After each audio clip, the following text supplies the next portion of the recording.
সুপ্রিয় দর্শক, আসসালামু আলাইকুম। কেমন আছেন সবাই? আশা করছি সকালে অনেক বেশি ভালো আছেন। সবাইকে স্বাগতম জানাচ্ছি আমার আরেকটি নতুন রেসিপি দেখার জন্য।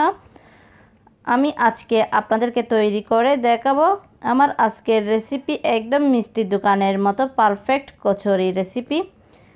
এটা ইন্ডিয়ার খুবই বিখ্যাত রেসিপি। আপনারা চাইলে এটা খুবই অল্প সময়ে তৈরি করতে পারেন। এটা খেতে কিন্তু অনেক টেস্টি। তাহলে দেখে নেওয়া যাক। দেখেন, আমি এখানে মুগ ডাল নিয়েছি। মুগ ডাল আমি এখানে 1 কাপ মুগ ডাল নিয়েছি। ডালটা আমি ধুয়ে ভালো করে পরিষ্কার করে নিয়েছি। এটা আমি 1 ঘন্টা ভিজিয়ে রেখেছিলাম। দেখেন, আমি এখন পরের স্টেপে চলে যাচ্ছি। তার জন্য আমি এখানে 1.5 কাপ ময়দা নিয়েছি। আপনারা চাইলে ময়দার পরিবর্তে কিন্তু আটাও ব্যবহার করতে পারেন। আমি হাফ টিস্পুন জিরা দিয়ে দিয়েছি, স্বাদ অনুযায়ী লবণ দিয়ে দিয়েছি। এখন সবগুলো একসঙ্গে ভালো করে মিক্স করে নিয়েছি। আমি এখানে 2 টেবিল চামচ ঘি ব্যবহার করেছি। আপনারা চাইলে ঘিয়ের পরিবর্তে কিন্তু কুকিং অয়েল ব্যবহার করতে পারেন। দেখেন, আমি ময়দার সঙ্গে ঘিটা ভালো করে মিক্স করে নিয়েছি। এখন আমি এখানে অল্প অল্প পানি দিয়ে একটা ডো তৈরি করে নিচ্ছি। দেখেন, ডোটা এমনভাবে তৈরি করতে হবে, বেশি শক্তও না আবার নরমও না। আমরা যেভাবে রুটি আর পরোটা খাই সেরকমভাবে তৈরি করলে হবে না, ডোটা একটু শক্ত করতে হবে। দেখেন, আমি এটা তৈরি করে নিচ্ছি। আমি কিন্তু এখানে কোনো বেকিং পাউডার বা বেকিং সোডা ইউজ করিনি, আপনারা চাইলে ইউজ করতে পারেন। আমি এখন এটা 30 মিনিট রেস্টে রেখে দিচ্ছি। আমি পরে স্টেপে চলে আসছি। দেখেন, আমি এখানে একটা ব্লেন্ডার জার নিয়েছি। আমি মুগ ডালগুলো একটু ব্লেন্ড করে নিচ্ছি, কিন্তু একদম মিহি করে ব্লেন্ড করলে হবে না। আমি কিছু আস্ত রেখেছি, কিছু ব্লেন্ড করছি, এইভাবে ব্লেন্ড করে নিতে হবে। এখন আমি পরের স্টেপে চলে আসছি। দেখেন, আমি এখানে 2 টেবিল চামচ কুকিং অয়েল দিয়ে দিয়েছি। আমি এখানে 1 টেবিল চামচ ধনিয়া, 1 টেবিল চামচ জিরা আমি একটু ভালো করে ভেজে নিচ্ছি। দেখেন, ভাজা হয়ে গেছে। আমি এখন এখানে বেসন দিয়ে দিচ্ছি 3 টেবিল চামচের মতো। দেখেন, বেসনটা আমি ভালো করে আবার একটু ভেজে নিচ্ছি। দেখেন, ভাজা হয়ে গেছে। এইখানে শুকনো মশলাগুলো দিয়েছি। শুকনো মশলার মধ্যে আমি 1 টিস্পুন হলুদের গুঁড়া দিয়ে দিচ্ছি, 1 টেবিল চামচ শুকনো লঙ্কার গুঁড়া দিয়ে দিচ্ছি। দেখেন, শুকনো লঙ্কার গুঁড়োটা দেওয়ার পরে আমি আবার একটু ভালো করে ভেজে নিচ্ছি। দেখেন, আমি এখানে জিরার গুঁড়া দিয়ে দিয়েছি হাফ টিস্পুন। দেখেন, আমি এখানে আদার পেস্ট দিয়ে দিয়েছি 1 টেবিল চামচ। দেখেন, আমি এখানে কাঁচা লঙ্কা কুচি দিয়ে দিয়েছি 3টা থেকে 4টা। দেখেন, আমি এখানে 1 টেবিল চামচ গোলমরিচের গুঁড়াও দিয়ে দিয়েছি।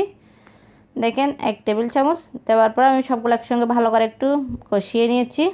মশলাটাকে সময় নিয়ে একটু ভালো করে কষিয়ে নিতে হবে। দেখেন, মশলাটা কষানো হয়ে গেছে। আমি এখানে ডালটা দিয়ে দিয়েছি। ডালটা দেওয়ার পর আবারও মশলার সঙ্গে ডালটা একটু ভালো করে মিক্স করে নিয়েছি। আমি অনেকক্ষণ সময় নিয়ে কিন্তু এই ডালটা একটু কষিয়ে নিয়েছিলাম। দেখেন, আমি এখানে 1 টেবিল চামচ কাসুরি মেথি দিয়ে দিয়েছি, 1 টিস্পুন গরম মশলার গুঁড়ো দিয়ে দিয়েছি। দুটোটা একসঙ্গে ভালো করে আবারও মিক্স করে নিচ্ছি।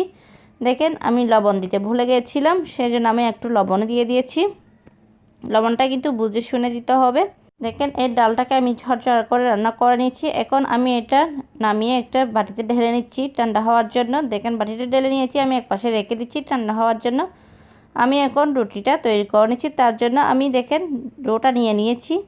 ডোটা একদম সফট হয়ে গেছে। দেখেন, আমি ছোট ছোট বলের শেপ করে লুচি কেটে নিচ্ছি।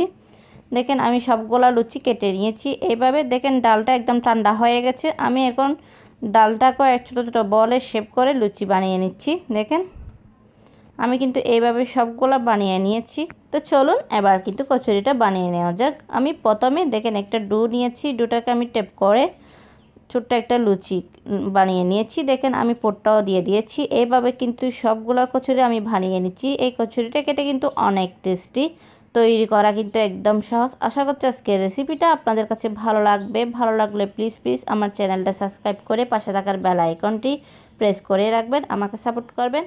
আমি অয়েলটা আগে থেকে হালকা করে গরম করে নিয়েছি, বেশি গরম করলে হবে না। দেখেন, আমি এখন তেলের মধ্যে কচুরিটা দিয়ে দিয়েছি। দেখেন, দেওয়ার সঙ্গে সঙ্গে কিন্তু ফুলে উঠেছে। আমি চুলার ফ্লেমটা মিডিয়ামে রেখে ভেজে নিচ্ছি। দেখেন, কত সুন্দরভাবে ফুলে উঠেছে এই কচুরিটা। এইখানে কিন্তু কোনো বেকিং পাউডার বা বেকিং সোডা ইউজ করে নেই। এমনিতে দেখেন এই কচুরিটা দেখতে কত সুন্দর হয়েছে, খেতেও কিন্তু অনেক টেস্টি। আর আজকের রেসিপিটা যদি আপনাদের কাছে ভালো লেগে থাকে তাহলে একটা লাইক দিতে ভুলবেন না। দেখেন, আমি এইভাবে কিন্তু সবগুলা কচুরি ভেজে নিয়েছি। এখন কিন্তু পরিবেশনের পালা। আমি আপনাদেরকে পরিবেশন করে দেখাচ্ছি। দেখতে কত সুন্দর হয়েছে, দেখেন খেতেও কিন্তু অনেক টেস্টি। একবার হলো বাসায় ট্রাই করবেন, দেখবেন ফ্যামিলির সবাই পছন্দ করবে। দেখেন, আমি এখন আপনাদেরকে একটা ছিঁড়ে দেখাচ্ছি দেখতে কেমন হয়েছে। দেখেন, উপরেটা কিন্তু ক্রিসপি। দেখেন, একদম মচমচে। দেখুন পুরভরা এই কচুরিটা খেতে কিন্তু অনেক টেস্টি।